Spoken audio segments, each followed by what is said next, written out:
Hello everyone, I am Alok and you are watching smart maths. এবং আজকের এই ভিডিওতে আমি নিয়ে এসেছি তোমাদের জন্য টার্গেট পশ্চিমবঙ্গ পুলিশ অর্থাৎ ওয়েস্ট বেঙ্গল পুলিশ কনস্টেবল ও লেডি কনস্টেবলের যে আসন্ন পরীক্ষা সেটাকে টার্গেট করে একটা সিরিজ স্টার্ট করছি, যেখানে আমি তোমাদেরকে ম্যাথস এবং রিজনিংয়ের প্রিপারেশন করাবো। ঠিক আছে, তার রিলেটেড কিছু ভিডিওস তোমাদেরকে প্রোভাইড করবো। তো আপাতত আমি প্রিভিয়াস ইয়ারের যে কোশ্চেন পেপারগুলো সেখান থেকে ম্যাথের এবং রিজনিংয়ের কোশ্চেন্সগুলো ডিসকাস করবো তোমাদের সাথে। আজকের এই ভিডিওতে 2019 সালের প্রিলিমিনারি পরীক্ষার যে প্রশ্নপত্র পশ্চিমবঙ্গ পুলিশের অর্থাৎ কনস্টেবলের, সেটার যে কোশ্চেন্সগুলো ছিল ম্যাথের, সেগুলো আমি তোমাদের সাথে ডিসকাস করব। আশা করছি তোমরা বুঝতে পারবে ভিডিওটা এবং এখান থেকে তোমাদের হেল্প হবে যারা এই পরীক্ষাটা অ্যাপ্লাই করেছো এবং এটা দেবে। প্রথম প্রশ্ন দেখো, যেটা ছিল যেভাবে কোশ্চেন পেপারে ছিল আমি এইভাবে নিয়ে নিয়েছি কোশ্চেন্সগুলোকে, নাম্বারিংগুলো এভাবেই আছে। এই সিম্পলিফিকেশন অর্থাৎ এই সরলীকরণটা আছে, এটার একটা অ্যানালাইসিসও আমি কয়েকদিন আগে দিয়েছিলাম যে কোন চ্যাপ্টার থেকে কেমন কোশ্চেন ছিল। এটাকে দেখো কীভাবে করে করবে। এখানে যদি লসাগু করো তাহলে তোমার হয় কত, 3 × 3, 3 - 1/3 অর্থাৎ 2/3। অর্থাৎ এখান থেকে 2/3 পাবে। পরেরটার থেকে একই রকমভাবে 4 থেকে 1 গেলে 3/4 পাবো। এখান থেকে দেখো 4/5 আসবে। এইভাবে করে চলতে থাকবে। 99 থেকে 1 গেলে 98/99, আর এখানে হবে 99/100। তো দেখো 99 কাটা, 98 তার ঠিক আগের টার্ম যেটা থাকবে পদ, তার নিচেটার সাথে কাটা যাবে।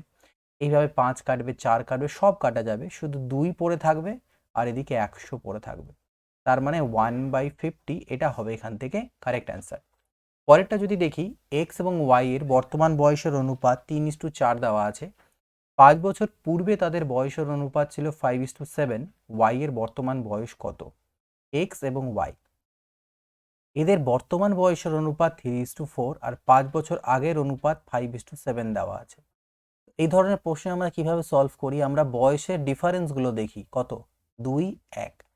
দুজনের মধ্যে বয়সের পার্থক্য কখনোই চেঞ্জ হয় না, সবসময় একই থাকে। তাহলে আমাদেরকে পার্থক্যগুলোকে ইকুয়াল করতে হবে। এটা তো 2 আছে, 2 থাকুক, এটাকে আমি 2 বানাবো।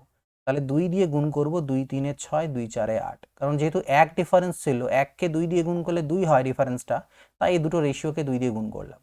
এটা দেখো 2 2 হয়ে গেল, আর এটাও অটোমেটিক্যালি এটা 2×4 = 8 হবে। এটা +1 +1, অর্থাৎ এই গ্যাপিংটা 1 ইউনিটের। এই গ্যাপিংটা হচ্ছে 5 বছরের, কারণ এটা 5 বছর, এটা বর্তমানের বয়স, এটা 5 বছর আগের বয়সের অনুপাত। তাহলে আমি বলতে পারি 1 ইউনিট মানেই হচ্ছে 5 বছর। 1 ইউনিট মানে যদি 5 বছর হয়, তো 8 ইউনিট মানে কত হবে? 40 বছর। আর 8 ইউনিটই হচ্ছে ওয়াই এর বর্তমান বয়স। তো ওয়াই এর বর্তমান বয়স 40 বছর। 1728 সাথে কোন ক্ষুদ্রতম সংখ্যা যোগ করলে যোগফল একটি পূর্ণবর্গ সংখ্যা হবে? 1728 এটাকে যদি তোমরা বর্গমূল করতে নাও দুটো দুটো করে নিয়ে, তাহলে 4×4 = 16 হয়, নামলো 1, 28টা নেমে আসলো। 4-এর ডবল করে যদি আমি এখানে 8 বসাই, এখানে যে সংখ্যাটা বসাবো, একটা সংখ্যা বসাতে হবে, তাহলে এখানেও একটা ডিজিট বসাবো। আমি যদি 2 নিই এখানে, তাহলে দেখো 2 2 4, 2 8 16, একটু বেশি হয়ে যাচ্ছে। কত বেশি হচ্ছে? 8 থেকে 6 গেলে 14, 2 আর 1 3 3 6, 36 কিন্তু বেশি হচ্ছে এখানটায়। অর্থাৎ আরও যদি 36 এখানে যোগ থাকতো 1728-এর সাথে, তাহলে যে সংখ্যাটা হতো সেটা পূর্ণবর্গ হয়ে যেত। তাহলে এর সাথে কত যোগ করতে হবে? 36।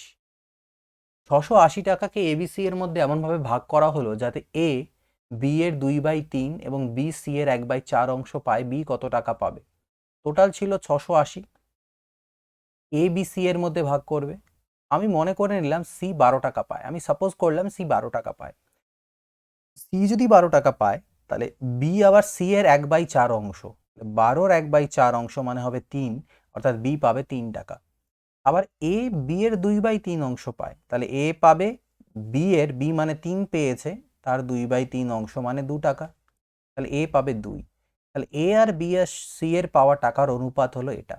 12, 3 15, 2 17 ইউনিট হচ্ছে টোটাল। 17 ইউনিট মানেই হচ্ছে 680 টাকা। 17 ইউনিট মানে যদি 680 টাকা হয়, তাহলে বলছে বি কত টাকা পাবে? বি 3 ইউনিট পাচ্ছে। 17 4 68, 40 × 3 120, তাহলে 120 টাকা পাবে বি। কোনো সংখ্যার 35% যদি 91 হয়, সংখ্যাটি কত? তো কোনো সংখ্যার 35%-এর মান যদি 91 হয়, তাহলে সংখ্যাটা মানে 100%, তার মান কত? 7 5 35, 7 13 91, 5 20 100, 13 2 26 মানে 260। 260 হচ্ছে সংখ্যাটি। 4 অঙ্কের কোন বৃহত্তম সংখ্যাকে এত এত এত এত দ্বারা ভাগ করলে এত এত এত এত ভাগশেষ থাকবে? এই ধরনের অঙ্কের ক্ষেত্রে প্রথমে আমাদের যেটা করতে হবে সেটা হচ্ছে 3, 5, 7 আর 9 এর আমরা লসাগু বের করব। কি করব? লসাগু। তো 3 এককে 3, 3 তিরিককে 9, তাহলে 5, 5 সাথে 35 আর 3 তিরিককে 9, 35 ইন্টু 9 মানে 9 পাঁচে 45, হাতে থাকলো 4, 9 তিনে 27 আর 4 হচ্ছে 31, তাহলে 315। ঠিক আছে, 315 হয়ে গেল লসাগু। তা আমাদের যে উত্তরটা হবে সেই উত্তরটা কত হবে দেখো কিভাবে বের করবে। 315 হচ্ছে এমন একটা সংখ্যা লসাগু যাকে এগুলো দিয়ে ভাগ দিলে ভাগ মিলে যায়, কিন্তু আমাদের বের করতে হবে যথাক্রমে এত এত এত এত ভাগশেষ থাকবে। এখানে একটা জিনিস লক্ষ্য করো, 3 থেকে 1 গেলে 2, 5 থেকে 3 গেলে 2, 7 থেকে 5 গেলে 2, 9 থেকে 7 গেলে 2, ডিফারেন্সগুলো 2 2 করে। বেসিক্যালি এটা একটা বড় মেথড আছে, আমি এর আগে করেছিলাম হয়তো, এখানে মেথডটাতে ডিসকাস করবো না, আমরা ট্রিক্সটা জেনে নেবো শুধুমাত্র কিভাবে করে করতে হয় এটা। তো এখানে এবার অ্যাকচুয়াল যে সংখ্যাটা হবে সেটা হবে 315 কে, ঠিক আছে, মাইনাস এই যে ডিফারেন্স হলো সেটা 2 2 করে, এটা হবে আমাদের অ্যাকচুয়াল সংখ্যাটা। কে কেন নিলাম? কে এই কারণে নিলাম যে এটা 315 থেকে 2 বাদ দিলে 313 হয়ে যেত, কিন্তু আমাদেরকে অ্যাকচুয়ালি এটা দরকার নেই, 300 এটা করারও দরকার নেই। আমরা কি করব, আমি একটা সংখ্যা পেলাম 315 যেটা হচ্ছে লসাগু, এটাকে ভাগ দিলে এটা এটা কি হচ্ছে, এটাকে এগুলো দিয়ে ভাগ দিলে ভাগ মিলে যায়, কিন্তু আমাদেরকে বের করতে হবে ভাগ করলে যেন এত এত লসাগু থাকে এবং সেটা 4 অঙ্কের বৃহত্তম সংখ্যা হতে হবে। তো 4 অঙ্কের বৃহত্তম সংখ্যা আমি আগে তাহলে বের করি, যেটাকে এগুলো দিয়ে ভাগ দিলে মিলে যায়, এটা বের করব। 4 অঙ্কের বৃহত্তম সংখ্যা মানে হয় কত? 9999। এটাকে আমি 315 দিয়ে ভাগ দিই, 315 দিয়ে করলে 315 তিনে 945 হলো, 5-এর পরে 4 9, 4-এর পরে 5 9, তারপরে 315 এককে যদি আমি করি তাহলে 315 হবে, 5-এর পরে 4 9, 1-এর পরে 3 4, 234, 234 অতিরিক্ত থাকছে সেটাকে মাইনাস করে দিই, তাহলে 4-এর পরে 5, 3-এর পরে 6, 2-এর পরে 7, 765, 765 মানে 9765, এটা হচ্ছে 4 অঙ্কের বৃহত্তম সংখ্যা, যেটাকে, তো এটা হলো 4 অঙ্কের বৃহত্তম সংখ্যা যাকে এই সংখ্যাগুলো দিয়ে ভাগ দিলে ভাগ মিলে, কিন্তু আমাদের বের করতে কি হবে, আমাদের বের করতে হবে যে ভাগ দিলে এগুলো অবশেষ থাকে। তাহলে জাস্ট এখান থেকে 2 মাইনাস করে দেবো, 9763 এটা হবে অ্যান্সার। 2 কেন মাইনাস করলাম? এই যে এগুলো ডিফারেন্স 2 বলে। নেক্সট বলছে √2x এর 5% ইকুয়াল টু যদি 0.01 হলে x ইজ ইকুয়াল টু কত? তো √2x এর মানে তো গুণ, আর 5% মানে 5/100, দিস ইজ ইকুয়াল টু 0.01। এটা √2x, 5 20-তে হয় 100, √2x ইজ ইকুয়াল টু 20 যদি ওদিকে গিয়ে গুণ হয় তাহলে 20 ইন্টু এটা মানে হচ্ছে 1/100, 20 5 মানে হচ্ছে 1/5। তো √2x ইজ ইকুয়াল টু হচ্ছে 1/5। বোথ সাইডে যদি আমি হোল স্কোয়ার করে দিই তাহলে এদিকে আমার শুধু 2x পড়ে থাকবে, এদিকে 1/25 হয়ে যাবে। 2x কেন পড়ে থাকলো? রুটটা ক্যান্সেল হয়ে যাবে দেখে। আচ্ছা, x ইজ ইকুয়াল টু কত হবে? এই দুইটা এদিকে পাল্টি খাওয়ালে নিচে 25 সাথে গুণ হলো 50, x এর মান হলো 1/50। 1/50 মানে বেসিক্যালি এটা কত হয় দেখো, 2 দিয়ে করলে 25 দিয়ে এদিকে আসলে 25 দুনা 50 হয়ে গেল আমাদের। তাহলে বেসিক্যালি এটা কত? 1/50 মানে কি, 1কে যদি 50 দিয়ে ভাগ দিতে যাও তাহলে 1 থাকবে, একে 50 যদি ভাগ দিতে যাও দশমিক দিয়ে 0 নেবে, 0 দিয়ে 0 নেবে, 50 দুনা 100, 0.02 x এর মান বের করতে দিয়েছে, সো ইট উইল বি 0.02। একবার চেক করে নিই আমরা, √2x এর 5% মানে হচ্ছে 1/100, এরকম করেও করতে পারতে, √2x এর 5% মানে 5/100, আর এটা হচ্ছে 1/100, 100 100 কাটা চলে গেল, হোল স্কোয়ার যদি মানে এখানটা এক কাজ করে দিলাম আমি, √2xটা থাকলো, 1/5 এদিকে হোল স্কোয়ার করলে পরে এদিকে 2x, এদিকে 1/25, আর 2 এখানে গেলে 50, এক্স এর মান 1/50 মানে 0.02। 15 টাকা কেজি দরের চায়ের সাথে কি অনুপাতে 20 টাকা কেজি দরের চা মেশালে মিশ্রণের মূল্য প্রতি কেজি 16.50 টাকা হবে?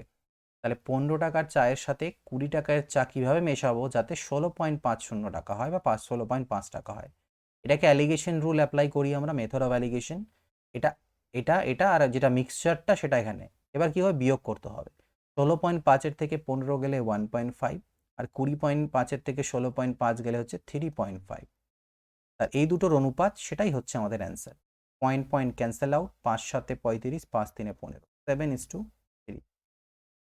137 মিটার ও 163 মিটার দৈর্ঘ্যের দুটি ট্রেন পরস্পরের দিকে যথাক্রমে 62 কিমি প্রতি ঘন্টা ও 48 কিলোমিটার প্রতি ঘন্টা বেগে আসতে থাকলে তাদের পরস্পরকে অতিক্রম করতে কত সময় লাগবে?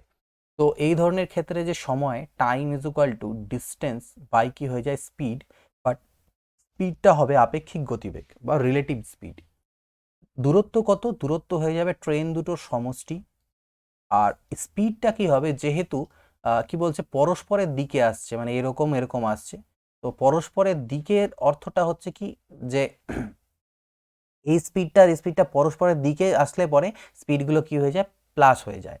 পরস্পরের দিকে বা পরস্পর থেকে যদি এরকম দুদিকে দুটো দিকেও তা হচ্ছে স্পিডগুলো প্লাস হয়।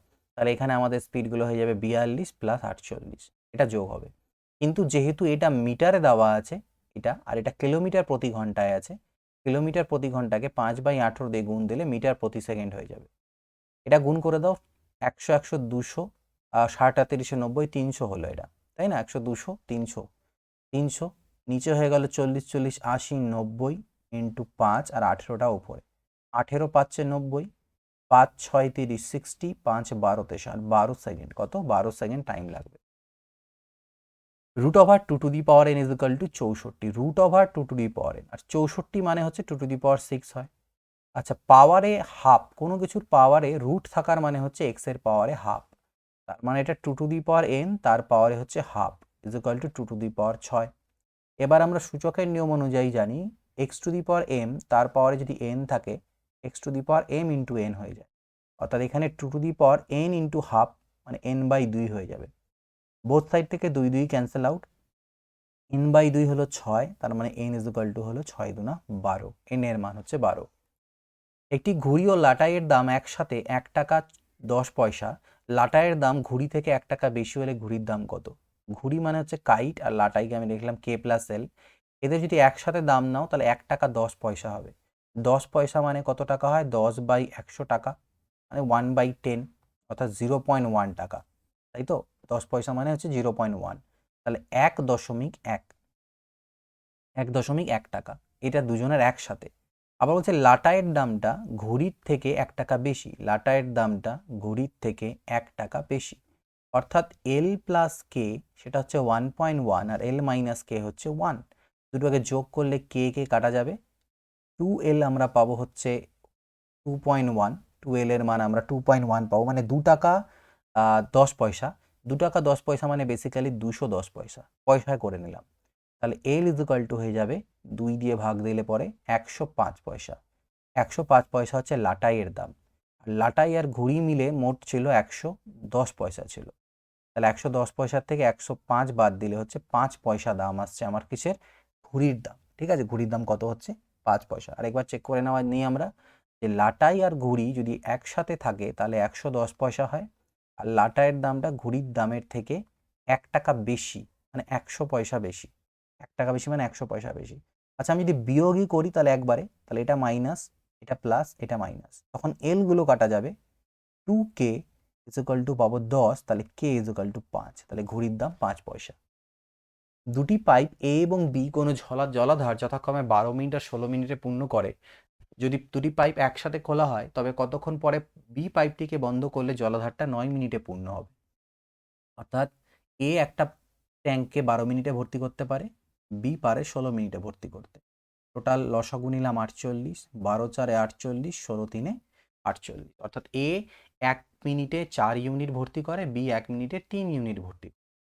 পাইপ দুটিকে একসাথে খোলা হলো, খোলার কতক্ষণ পরে পাইপ বিকে বন্ধ করব যাতে জলাধারটা টোটাল 9 মিনিটে পূর্ণ?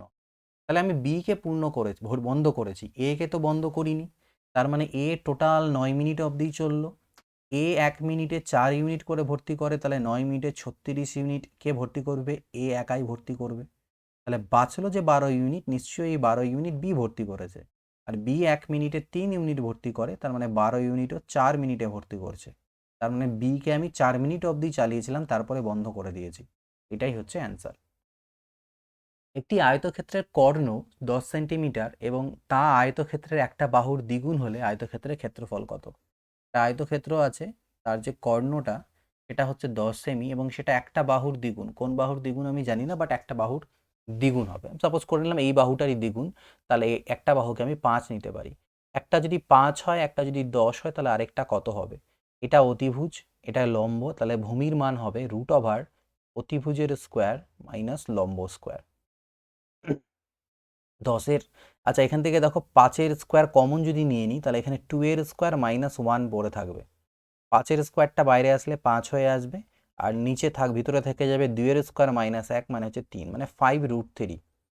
তো এখানে কি বলছে, এটা এটা কি বেরোলো, এটা এর মান বেড়ে গেল 5√3 ভূমির মান। আমাকে আয়তক্ষেত্রের ক্ষেত্রফল বলেছে, ক্ষেত্রফল মানে হয় দৈর্ঘ্য ইন্টু প্রস্থ, তার ক্ষেত্রফল হয়ে যাবে 5√3 ইন্টু 5, তার মানে 25√3 বর্গ সেন্টিমিটার, এটা তার ক্ষেত্রফল। সমপরিসীমা বিশিষ্ট একটি বর্গক্ষেত্র একটি আয়তক্ষেত্রের ক্ষেত্রফল যথাক্রমে এস আর আর হলে নিচের কোনটা সত্য? তো একটা বর্গক্ষেত্র আছে আর একটা আছে আয়তক্ষেত্র, এদের পরিসীমাগুলো সেম। পরিসীমা মানে চারধারে যে বাউন্ডারি, সেই বাউন্ডারিটার দৈর্ঘ্যটা সেম, পরিসীমাগুলো সেম। তো সাপোজ করে নাও যে এর বাহুর দৈর্ঘ্যকে এ বললাম আমি, আর এর বাহুর দৈর্ঘ্য এ বললাম, আর এখানে কি বলা হচ্ছে, যে বিশিষ্ট একটি বর্গক্ষেত্র আয়তক্ষেত্রের ক্ষেত্রফল দেওয়া আছে আমাদের কাছে। আচ্ছা, পরিসীমা সেম, তাহলে আমি পরিসীমা যদি সেম হয়, এটার বাহুর দৈর্ঘ্য যদি আমি এ বলি, তাহলে এটার পরিসীমা হয়ে যাবে 4a। আচ্ছা, আর এখান থেকে আমি যদি এটাকে দৈর্ঘ্যটাকে এল বলি, প্রস্থটাকে বি বা ব্রেথটাকে বি বলি, তাহলে এর পরিসীমা হয়ে যাবে 2 ইন্টু দৈর্ঘ্য প্লাস প্রস্থ। এই দুটো আমাকে সমান দেওয়া আছে, তাহলে আমি কাটাকাটি করলে 2a = L প্লাস বি পাবো। এবার আমাকে বলে দেওয়া আছে যে আয়তক্ষেত্রের ক্ষেত্রফল আর বর্গক্ষেত্রের ক্ষেত্রফল এস, আয়তক্ষেত্রের ক্ষেত্রফল হচ্ছে আর। বর্গক্ষেত্রের ক্ষেত্রফলের ফর্মুলা হয় বাহুর স্কোয়ার, এস বাহু স্কোয়ার, আর আয়তক্ষেত্রের ক্ষেত্রফলের ফর্মুলা হচ্ছে দৈর্ঘ্য ইন্টু প্রস্থ, এল ইন্টু বি। তাহলে এবার আমাকে বলেছে নিচের মধ্যে তাহলে কোনটা সত্য হবে, এখান থেকে আমাদের কোনটা সত্য হবে। এটাকে যদি আমরা প্রসেস দিয়ে করতে যাই তাহলে একটু লেন্দি হবে, তখন আমাদেরকে দুটোকে সলভ করে এস আর আর এর মধ্যে একটা সম্পর্ক তৈরি করতে হবে। ঠিক আছে, যে এ যেমন দেখো এল প্লাস বি আছে, তো এখানে এল প্লাস বি বসাতে লাগবে হোল স্কোয়ার করে, অনেকটা বড় একটা ব্যাপার হবে। তো সেটাতে না গিয়ে এটাকে আমরা ভ্যালু পুটিং দিয়ে ইজিলি করতে পারবো। যেহেতু দুটোর আমাদের পরিসীমা সমান দেওয়া আছে, আমি ধরে নিচ্ছি দুটোরই পরিসীমা 16 করে, এরও পরিসীমা 16, এরও পরিসীমা 16, তাহলে এর বাহুর দৈর্ঘ্যগুলো 4 4 করে হয়ে যাবে, 4 4 16, আর এর পরিসীমা 16 মানে অর্ধ পরিসীমা হচ্ছে 8, অর্ধ পরিসীমা 8 মানে দৈর্ঘ্য ইন্টু প্রস্থ করে 8 আসবে, কোনো না কোনো রকমভাবে 8 আসবে, দৈর্ঘ্য যতই হোক প্রস্থ যতই হোক গুণ করলে 8 আসবে। এবার বলছে তাহলে কার ক্ষেত্রফলটা মধ্যে কি সম্পর্ক হবে, ক্ষেত্রফলের গল্পটা কি হবে। তো দেখো এর যদি পরিসীমা আমার 16 হয়, মানে বাহুর দৈর্ঘ্য 4 হয়, তাহলে এটার যে ক্ষেত্রফল অর্থাৎ এস এর মান, সেটা হয়ে যাবে বাহুর স্কোয়ার, অর্থাৎ সেটাও 16 হবে। কিন্তু এই ক্ষেত্রে আমি দেখছিলাম যে দৈর্ঘ্য প্লাস প্রস্থ মিলে এটা 8 হচ্ছিল, টোটাল পরিসীমা 16, তো অর্ধ পরিসীমা 8। তো আমি এখানে দুটোকে যোগ করে 8 আমি কি করতে পারি, আমি ধরেন এটাকে 5 নিলাম, এটাকে 3 নিলাম, তোমরা যেভাবে ইচ্ছে নিতে পারো। এটাকে 5 আর এটাকে আমি 3 নিলাম, তাহলে 5 আর 3, 8কে কীরকমভাবে নেওয়া যেতে পারে, 8কে 5 যোগ 3 করা যেতে পারে, 6 যোগ 2 করা যেতে পারে, 4 যোগ 4, 4 যোগ 4 তো করবো না, তাহলে তো আমাদের এটাই হয়ে যাবে, তাই না, সমানই হয়ে যাবে, আয়তক্ষেত্র তো থাকবে না। তারপরে কি হতে পারে, 4, 5 যোগ 3 আর 6 যোগ, এটা হতে পারে 7 যোগ 1 হতে পারে, এই তিনটে হতে পারে আমাদের। তো আমি যদি এটাকে 5 আর 3 নিই, তাহলে এর ক্ষেত্রফল হবে 5 ইন্টু 3 15, অর্থাৎ সেক্ষেত্রে আমি ভ্যালুগুলো দেখো, এস এর ভ্যালু তো 16 হলো, আর এর ভ্যালু কি কি হতে পারে, মানে এই ক্ষেত্রফলটার কত কত হতে পারে। 5 আর 3 যদি নিই বাহুগুলোকে, তাহলে 5 3 15 হতে পারে, 6 আর 2 নিলে 6 2 12 হতে পারে, 7 আর 1 নিলে 7 1 7 হতে পারে। অর্থাৎ যাই হোক না কেন, স্কোয়ারের যে ক্ষেত্রফলটা সেটা রেক্ট্যাঙ্গেলের ক্ষেত্রফলের থেকে সবসময় বেশি হচ্ছে। কোনো দ্রব্যের বিক্রয় মূল্য 616 টাকা হলে 12%, কোনো দ্রব্যের বিক্রয় মূল্য 616 টাকা হলে 12% লাভ হয়, ওই দ্রব্যটি 462 টাকায় বিক্রি করলে কত টাকা ক্ষতি হবে সেটা বের করতে হবে। তাহলে 616তে যে বিক্রি করেছো, এখানে 12%-এর তোমার লাভ আছে, অর্থাৎ এটা হচ্ছে ক্রয় মূল্যের 112%। ঠিক আছে, তাহলে ক্রয় মূল্যের 112%, বা আমি উল্টোভাবে এরকম ভাবতে পারি যে, তাহলে আচ্ছা ক্রয় মূল্য 112%, তাহলে ক্রয় মূল্য কত, 100% হচ্ছে ক্রয় মূল্য, ক্রয় মূল্য যদি বের করতে হয় 256 হলো, এটা 308 হলো। ঠিক আছে, এটা দিয়ে কত দিয়ে কাটবে, 2 8 56, 154 হলো, 7 4 হলো 28, 7 দুনা 14, 7 দুনা 14, 2 দুনা 4, 2 11তে 22, 2 50 100, 550। তাহলে 550 হয়ে গেল আমার ক্রয় মূল্য। এবার এটাকে যদি 462তে বিক্রি করো তাহলে কত টাকা ক্ষতি হবে? তো 462তে বিক্রি করলে ক্ষতি হচ্ছে কত? 88 টাকা হবে। 2 এর পরে 8 10, 6 রেখে 7 8, 88 টাকার ক্ষতি। বড় থেকে ছোট সাজাও, এখানে একটু ঝাপসা আছে, এটা আমি দেখে না বলে দিচ্ছি কি কি আছে। 7/11, 16/20 আর 21/22, এটাকে বড় থেকে ছোট আকারে সাজাতে হবে। এটাকে বড় থেকে ছোট আকারে কিভাবে সাজাতে পারি? আমরা এদের বেসগুলোকে মানে ডিনমিনেটর বা হরগুলোকে সমান করে নেব। হরগুলো সমান করতে গেলে 11, 20 আর 22-এর লসাগু করে নিলে হবে। 11 1 11, 11 দুনা 22, 2 10 20, 2 1 2, 11 দুনা 22, 220। সবগুলোর নিচে আমি 220 বানাবো, তাহলে এটাকে 20 দিয়ে গুণ দিই উপর নিচে, এটাকে আমি 11 দিয়ে গুণ দিই উপর নিচে, আর এটাকে আমি 10 দিয়ে গুণ দিই উপর নিচে, তাহলে এটা 220 হয়ে যাবে। 140, 220, 11 6 66, 6 হাতে থাকলো 6, 11 6 17, 22 10 220, 210, সবগুলো 220 হয়ে গেল। তাহলে বড় থেকে ছোট কি, যার উপরেরটা বড় হবে সে বড়। এটা সব থেকে বড়, তারপরে এটা, তারপরে এটা, অর্থাৎ আগে হবে 21/22, তারপরে হবে এইটা অর্থাৎ 16/20, তারপরে 7/11, অর্থাৎ এটা আমাদের অ্যান্সার। 7,000 টাকা লগ্নি করে এ একটি ব্যবসা শুরু করে। 5 মাস বাদে বি তার অংশীদার হয়। 1 বছর বাদে যদি তাদের লভ্যাংশের 2:3 অনুপাত হয় তাহলে বি কত টাকা দিয়েছিল? এ আর বি। এ দিয়েছিল 7,000 টাকা, ঠিক আছে, এই ব্যবসা শুরু করে। এর টাকাটা 12 মাসের জন্যই খাটে, কিন্তু বি 5 মাস পরে জয়েন করে। মনে করে নাও বি এক্স টাকা দিয়েছিল, 5 মাস পরে জয়েন করে, মানে 5 আর 7 12 মাস, 7 মাসের জন্য তার টাকা খাটে। এটাই হচ্ছে লাভের অনুপাত, এটাই হচ্ছে 2:3 দেওয়া আছে। তাহলে 7,000 into 12 by X into 7 equal to 2/3। তো 2 6 হলো 12, 7 দিয়ে হলে 1,000, তো এক্স ইকুয়াল টু এখান থেকে আসবে 3 6 18, 18,000, 18,000 টাকা দিয়েছিল কে? বি। 4টি দ্রব্যের বিক্রয় মূল্য 4টা দ্রব্যের সেলিং প্রাইস 5টি দ্রব্যের কস্ট প্রাইসের সাথে সমান, লাভের হার কত? Selling price by cost price equal to 5/4। তাহলে লাভ হচ্ছে, ক্রয় মূল্য 4 টাকা হলে বিক্রয় মূল্য 5 টাকা, অর্থাৎ লাভ হচ্ছে 1 টাকার। 1 টাকা লাভ বাই ক্রয় মূল্য ইন্টু 100, অর্থাৎ 25%-এর প্রফিট। এখানে আমাদের প্রফিট হচ্ছে 25%, ঠিক আছে। এখানে 20% হবে না, কারণ লাভটা সবসময় ক্রয় মূল্যের উপরেই কাউন্ট করতে হয়, ঠিক আছে। তো সেই কারণে আমাদের এখান থেকে আসছে এটা অ্যান্সার। 4টি দ্রব্যের বিক্রয় মূল্য 5টি দ্রব্যের ক্রয় মূল্যের সাথে সমান, তো এটা আমাদের 25% হবে অ্যান্সার। পিতা ও পুত্রের বর্তমান বয়সের সমষ্টি 100 বছর। 5 বছর পূর্বে তাদের বয়সের অনুপাত এত ছিল, 10 বছর পরে তাদের বয়স কত হবে? দেখো, 5 বছর পূর্বে দুজনের বয়সই 5 করে কম ছিল। 5 বছর পূর্বে দুজনের বয়সই 5 করে কম ছিল, মানে টোটাল 10 বছর কম ছিল। টোটাল যদি 10 বছর কম থাকে তাহলে 100 থেকে 10 কমিয়ে দিলে 90 বছর বয়স ছিল তাদের আজ থেকে 5 বছর আগে, আর সেই অনুপাতটা হচ্ছে 2:1। তাহলে আজ থেকে 5 বছর আগে তাদের বয়স কত হবে? 2:1, এটাকে ডিস্ট্রিবিউট করলে হবে 60 ইয়ার্স আর 30 ইয়ার্স, 60 আর 30, 5 বছর আগে। তাহলে বলছে 10 বছর পরে, বর্তমান থেকে 10 বছর পর তাদের বয়স কত হবে? তা 10 বছর পর প্রত্যেকেরই বয়স 15 15 করে বাড়বে, 15 15 করে বাড়বে, তাহলে 60 আর 15 মানে হচ্ছে 75, আর 30 আর 15 মানে হচ্ছে 45, 75 বছর আর 45 বছর। কত বছরে কোনো টাকা 18.75% বার্ষিক সরল সুদের দ্বিগুণ হবে? সরল সুদ যেহেতু বলেছে, কত বছরে দ্বিগুণ হবে, তাহলে এর ক্ষেত্রে আমাদেরকে দ্বিগুণ মানেই 100-কে ভাগ দেবে। যখনই বলবে কোনো টাকা দ্বিগুণ হচ্ছে সরল সুদে, তাহলে 100-কে এই সুদের হারটা দিয়ে ভাগ দেবে। 18.75 মানে 18 প্লাস 0.75, 18 প্লাস 75/100, মানে 18 পূর্ণ 3/4, এত পার্সেন্ট। তার মানে 18 4 72 আর 3 75/4%, 75/4। আর পার্সেন্ট সাইন মানে আমাদের কি হয়, আবার 100 এরকম আসে, ঠিক আছে। তো বেসিক্যালি এই পার্সেন্ট মানে কি, এই পার্সেন্টেজে ভ্যালুটা দিয়ে, এটা দরকার নেই, পার্সেন্টটা 75 যত পার্সেন্ট দেওয়া আছে সেটা দিয়ে ভাগ দেবে 75/4 দিয়ে। 100, 4টা উপরে গেল, নিচে থাকলো 75, 25 3 75, 16/3, 16/3 বছর, মানে হচ্ছে 3 5 15, 5 পূর্ণ 1/3 বছর। যেটাকে আমরা লিখতে পারি 5 বছর, 1/3 বছরকে 12 দিয়ে গুণ করলে মাস হয়ে যাবে 4 মাস, 5 বছর 4 মাস। যদি দুটি সংখ্যার গুণফল এত এবং তাদের গসাগু এত হয়, তবে সংখ্যা দুটির গসাগু ও লসাগু এর অনুপাত কত হবে?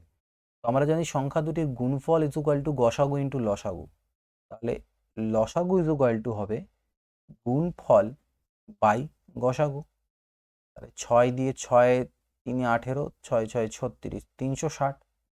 আমাকে সংখ্যা দুটির গসাগু আর লসাগু এর অনুপাত বলেছে। তো গসাগু অ্যান্ড লসাগু এদের যে অনুপাত হবে, গসাগু এর অনুপাত, গসাগু হচ্ছে কত এলো 6, আর এটা হচ্ছে লসাগু হচ্ছে 360, 1:60।